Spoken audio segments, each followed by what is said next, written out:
Ken Sagopi, seri 38, Resi Druwoso Sang Pengelana.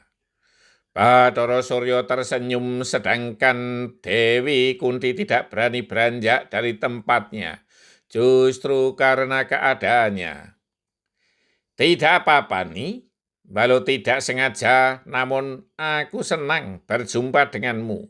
Aku tahu kau adalah Dewi Kunti, putra Prabu Kunti Bujo. Maafkan Pikulun, keadaanku seperti ini. Maksud hamba hanya berjemur saja. Tidak apa-apa nih. Kemudian apa yang kau kehendaki? Dewi Kunti bingung dengan pertanyaan itu. Sebab ia memang tidak sengaja menghadirkan Bathara Surya di taman belakang Kaputren itu. Beberapa saat ia tak menjawab. Ia hanya diam sambil mempermainkan ujung kembennya. Sedangkan Bathara Surya begitu gemas melihat Dewi Kunti dalam keadaan seperti itu. Rambut terurai, hanya memakai selembar kain kemben sebatas dada dengan gunung kembar yang sangat menggoda. Wajah ayu dan luruh. Setiap perjaka pasti terpesona karenanya.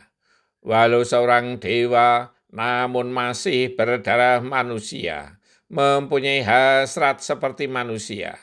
Demikian pula halnya dengan Bathara Surya.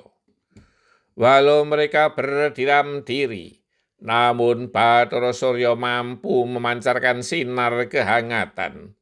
Melalui cahaya matahari, Bathara Surya menyalurkan hasratnya. Dewi Kunti tidak menyadari apa yang terjadi. Yang ia rasakan, sinar matahari begitu nikmat.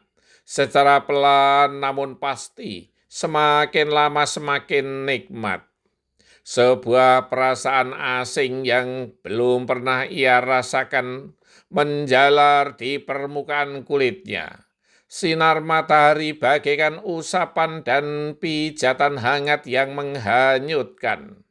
Dan ia pun tidak mampu beranjak dari tempatnya. Ia juga tidak berani memandang Bathara Surya, seolah khawatir kenikmatan yang ia rasakan akan pudar. Dirasakan pula, sinar matahari tersebut menyusup menembus kain kemben yang ia kenakan, menggerayangi seluruh permukaan kulitnya. Perasaan Dewi Kunti serasa melayang, melayang, dan melayang. Sebuah kenikmatan yang tak terbayang. Namun pandangan Dewi Kunti semakin lama semakin kabur berkunang-kunang dan akhirnya pingsan. Para inang terkejut mendapati Dewi Kunti pingsan tergeletak di taman belakang. Ia kemudian dibopong dibawa masuk ke kamar pribadinya. Mereka pun sibuk merawatnya. Ada yang mencari minyak kayu putih, yang lain mengambil air hangat, ada yang memijit-mijit. Gusti Putri pasti masuk angin, mandi keramas sejak pagi-pagi benar, celetuk salah seorang inang. Lah, padahalnya pasti kosong.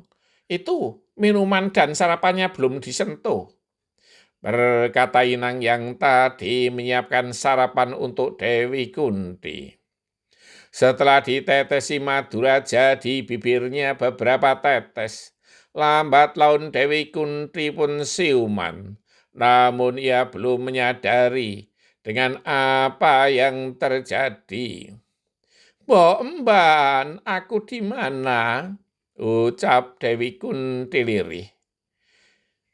"Matur nuwun, Gusti.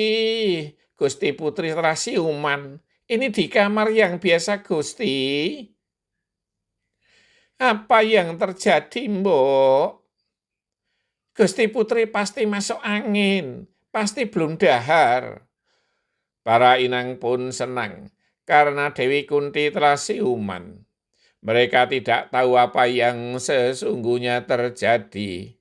Namun seorang mbok emban yang sudah sepuh curiga dengan kain kemben yang basah.